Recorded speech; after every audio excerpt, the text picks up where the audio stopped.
Hello दोस्तों, स्वागत है आपका A to Z स्टोरीज़ पर। आप सबको मेरा प्रणाम। हमारे साथ जुड़े रहने के लिए हमें सब्सक्राइब कीजिए और बेल आइकन को ज़रूर दबाइए। बात फ़कीरों की है। एक सूफ़ी फ़कीर की कहानी है ये। एक फ़कीर ऐसा जो एक वृक्ष के नीचे ध्यान करता है, रोज़ एक लकड़हारे को लकड़ी काटते ले जाते देखता है। एक दिन उससे कहा कि सुन भाई, दिन भर लकड़ी काटता है, 2 जून रोटी भी नहीं जुट पाती, तू ज़रा आगे क्यों नहीं जाता? वहाँ आगे चंदन का जंगल है, एक दिन काट लेगा, 7 दिन के खाने के लिए काफ़ी हो जाएगा। गरीब लकड़हारे को भरोसा तो नहीं आया, क्योंकि वे तो सोचता था कि जंगल को जितना वे जानता है और कोई नहीं जानता। जंगल में ही तो जिंदगी बीती, लकड़ियां काटते ही तो जिंदगी बीती।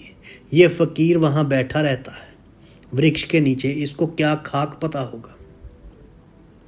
मानने का मन तो ना हुआ, लेकिन फिर सोचा कि हर्ज क्या है, कौन जाने ठीक ही कहता हो।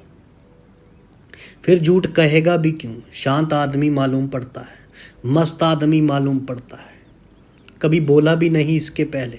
एक बार प्रयोग करके देख लेना जरूरी है। तो गया, लोटा फकीर के चरणों में सिर रखा और कहा कि मुझे क्षमा करना।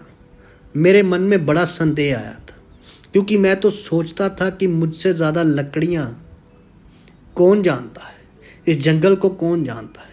मगर मुझे चंदन की पहचान ही ना थी। मेरा बाप भी लकड़हारा था, उसका बाप भी लकड़हारा था।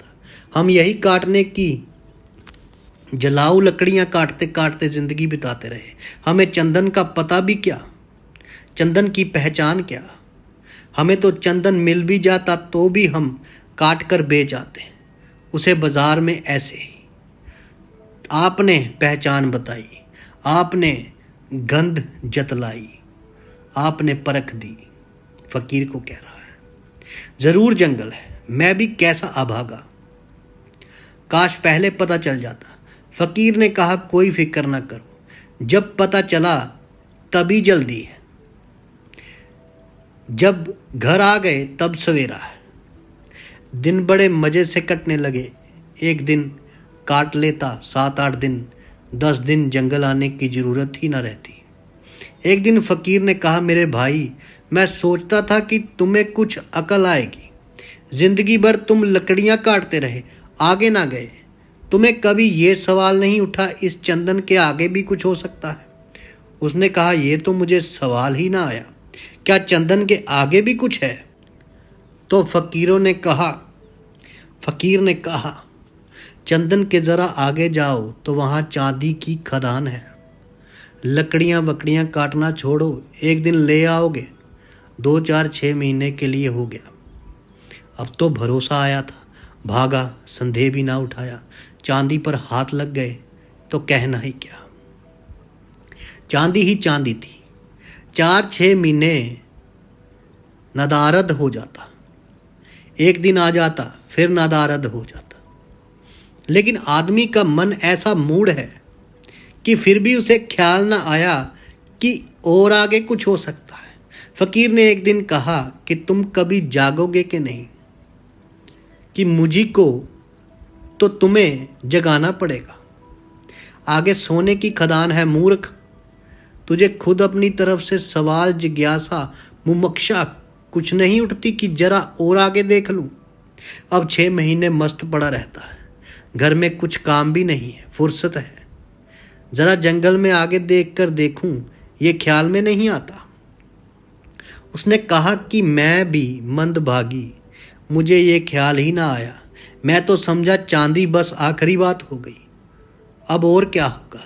गरीब ने सोना तो कभी देखा ना था, सुना था।